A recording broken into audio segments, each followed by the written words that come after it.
नमस्कार प्रिय दर्शकों, आज के इस कार्यक्रम में हम चर्चा करने जा रहे हैं सितंबर का महीना वृषभ राशि वाले जातकों के लिए कैसा रहने वाला है।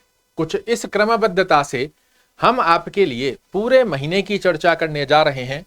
सर्वप्रथम स्थिति में आपका स्वास्थ्य कैसा रहेगा, धन दृष्टिकोण क्या संकेत दे रहा है, सितंबर में कर्म क्षेत्र में किस प्रकार आपको मिल सकती है बड़ी ऊंचाइयां, भाग्य क्षेत्र, शिक्षा, यात्रा, दाम्पत्य जीवन और प्रेम संबंधों की स्थिति सितंबर के महीने में किस प्रकार आपके सामने प्रदर्शित होगी, यही अग्रिम जानकारी लेकर आज आपके सामने उपस्थित हुआ हूं। और जब नियर फ्यूचर को आप ग्रह गोचरीय आधार पर देख लेते हैं, समझ लेते हैं, तो किसी भी प्रकार की प्लानिंग को करना आपके लिए बहुत सहज हो जाता है। क्रमबद्धता से समझते हैं। सर्वप्रथम स्थिति में आपका स्वास्थ्य दृष्टिकोण क्या संकेत दे रहा है, तो यहां आपको पता होना चाहिए, यदि आप वृषभ राशि या वृषभ लग्न के जातक हैं तो आपके स्वामी, आपके लग्न के स्वामी होते हैं शुक्र महाराज। कहां विराजित हैं, तो आपकी कुंडली में पंचम भाव में विराजित हैं। किंतु ध्यान रखने वाली बात यह है कि शुक्र देव पंचम भाव में कन्या राशि में है और ये नीचस्थ अवस्था में बने हुए हैं। कब तक रहेंगे, तो 18 सितंबर तक शुक्र महाराज नीचस्थ अवस्था में रहेंगे। उसके पश्चात ये अपनी स्वराशिस्थ स्थान के ऊपर प्रवेश कर जाएंगे।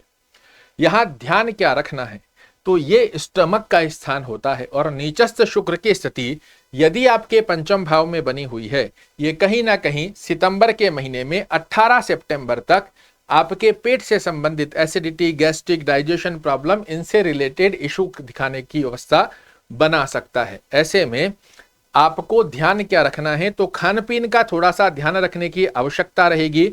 अन्यत्र अवस्था में स्वास्थ्य दृष्टिकोण आपके लिए एक अच्छा संकेत दे रहा है।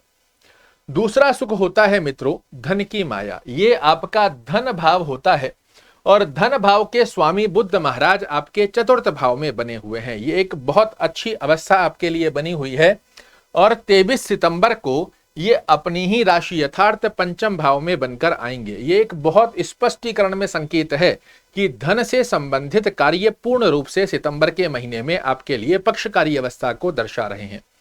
किंतु साथ ही एक बात आपको और ध्यान रखनी है कि मंगल महाराज भी आपके धन भाव में बने हुए हैं। आपके लिए धन की स्थितियां तो बनेंगी, किंतु कहीं आप ये गलती मत कर दीजिएगा कि अपनी वाणी के चलते बिना फिजूली में जिन चीजों को इग्नोर किया जा सकता था, किसी से पैसे का लेन देन करना है, सब कुछ अच्छा चल रहा है और एकदम से आपने अपनी वाणी के चलते सामने वाले को कुछ ऐसा कह दिया कि बनता बनता कार्य आपका बिगड़ गया। उस अवस्था को यदि ध्यान रखेंगे, सितंबर का महीना धन दृष्टिकोण की स्थिति में आपके लिए बेहद सुंदर अवस्था को दर्शाकर देता हुआ पाया जाएगा। कर्म दृष्टिकोण पर यदि हम चर्चा करते हैं तो यह आपका कर्म भाव है और कर्म भाव में शनि महाराज स्वराशिस्थ होकर बैठे हैं। वर्तमान समय में वक्र गति के चलते ये आपको भाग्य भाव का फल भी दे रहे हैं, किंतु कर्म दृष्टिकोण की स्थिति और धन दृष्टिकोण की स्थिति दोनों ही आपके लिए बहुत अच्छी बनी हुई है। सिर्फ वाणी पर संयम रखना इस महीने आपके लिए आवश्यक रहेगा। व्यापार कर रहे हैं, व्यापार में आपके लिए बड़े अच्छे लाभ बनाने की बाध्यता यहां पर शनि महाराज लेते हैं। जॉब कर रहे हैं, जॉब में स्ट्रेस रिमूव करते हुए कोई कार्य जो आपके रुके हुए हैं, बॉस कलीग लेग पुलिंग कर रहे हैं, इस प्रकार की अवस्था से बाहर निकालकर एक बड़ा अच्छा योग आपके लिए निर्मित करते हुए पाए जाएंगे। भाग्य दृष्टिकोण पर चर्चा करते हैं तो ये आपका भाग्य भाव होता है और भाग्य भाव के स्वामी भी शनि महाराज ही आपकी कुंडली में बने हुए हैं और ये एक बहुत अच्छी स्थिति है कि कर्म क्षेत्र में तो आपको अच्छे लाभ निकाल कर देने की बाध्यता लेते ही लेते हैं, साथ में कर्म क्षेत्र में अच्छे लाभ के अंदर भाग्य आपका साथ दे, इस प्रकार का आशीर्वाद भी शनि महाराज आपके लिए निर्मित करते हुए पाए जाएंगे। बात करें यदि विद्या दृष्टिकोण की स्थिति क्या संकेत दे रही है, तो विद्या भाव के स्वामी बुध महाराज आपके लिए चतुर्थ भाव में बने हुए हैं। 23 सितंबर को ये अपने ही घर में आ जाएंगे। ये अपने आप में एक बहुत अच्छा संकेत है कि विद्यार्थियों के लिए सितंबर का महीना बहुत खास रहने वाला है। किंतु एक बात का ध्यान और रखना है कि 18 सितंबर तक नीच का शुक्र केतु महाराज के साथ आपके पंचम भाव में रहेगा। खेलना कूदना, घूमना फिरना, मौज मस्ती करना, मित्रगणों के साथ टाइम को खराब करना, ये कहीं ना कहीं आपके लिए हानिकारक हो सकता है, किंतु यदि लक्ष्य को साधते हुए आगे बढ़ेंगे, सितंबर का महीना आपको विद्या क्षेत्र में बहुत अच्छी उपलब्धि देता हुआ अवश्य रूप से पाया जाएगा। यात्रा दृष्टिकोण पर यदि चर्चा करते हैं तो यात्रा भाव के स्वामी होते हैं, ये यात्रा भाव है, यात्रा भाव के स्वामी होते हैं मंगल। कहां बैठे हैं? धन भाव में। ये अपने आप में एक बहुत अच्छी स्थिति बनाकर देता है कि यदि आप वृषभ राशि के जातक हैं, व्यापारिक यात्रा करने पर विचार कर रहे हैं, ये स्थिति आपके लिए धन प्राप्ति के लिए बहुत अच्छा योग माना जाएगा। भौतिक सुखों को अर्जित करने वाली यात्रा पर विचार कर रहे हैं तो भी पूरे महीने आप भौतिक सुखों को अर्जित करने वाली यात्रा का भी प्लानिंग कर सकते हैं। बस खान पीन का थोड़ा सा ध्यान रखना होगा, अन्यथा पेट से संबंधित छोटी मोटी समस्या दिखने को मिल सकती है। दाम्पत्य जीवन पर यदि हम चर्चा करते हैं तो ये आपका दाम्पत्य भाव है और इस स्थान के स्वामी कौन है? मंगल महाराज। कहां विराजित हैं? द्वितीय भाव।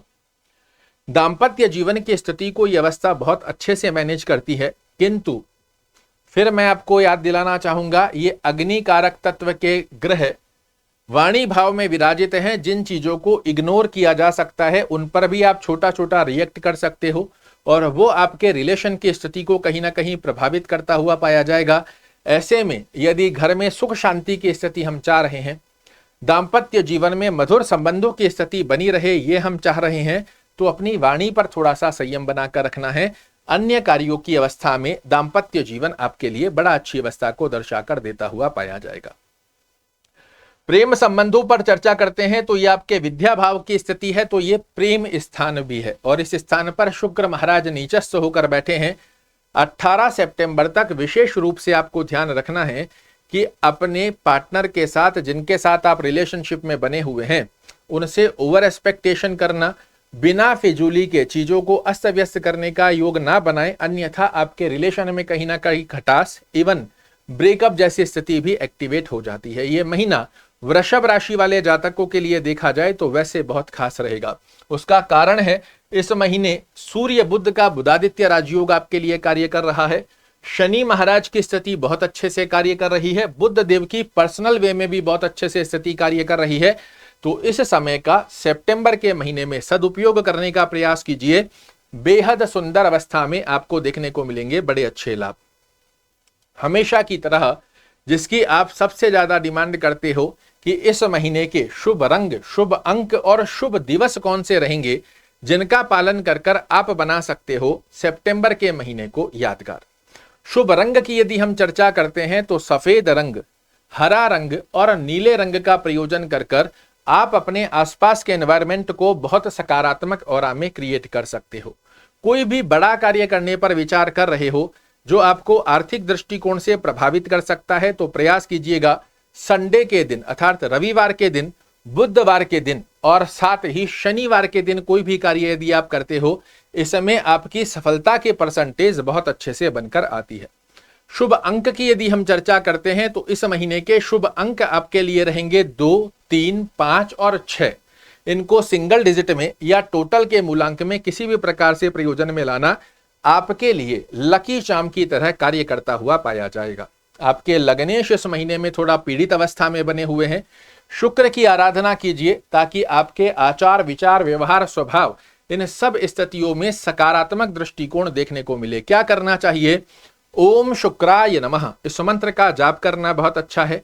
दिव्या कवच का पाठ करना आपके लिए बहुत अच्छा होता है। यह संभव ना भी हो तो दुर्गा चालीसा का पाठ आपको अवश्य करना चाहिए। निश्चित रूप से बेहद सुंदर अवस्था के योग आपके जीवन में करने जा रहे हैं सितंबर के महीने में प्रवेश। आशा करता हूं मेरे द्वारा दी गई ये जानकारी आपको पसंद आएगी। कल फिर से एक नई जानकारी लेकर आपके सामने उपस्थित होऊंगा। तब तक के लिए नमस्कार।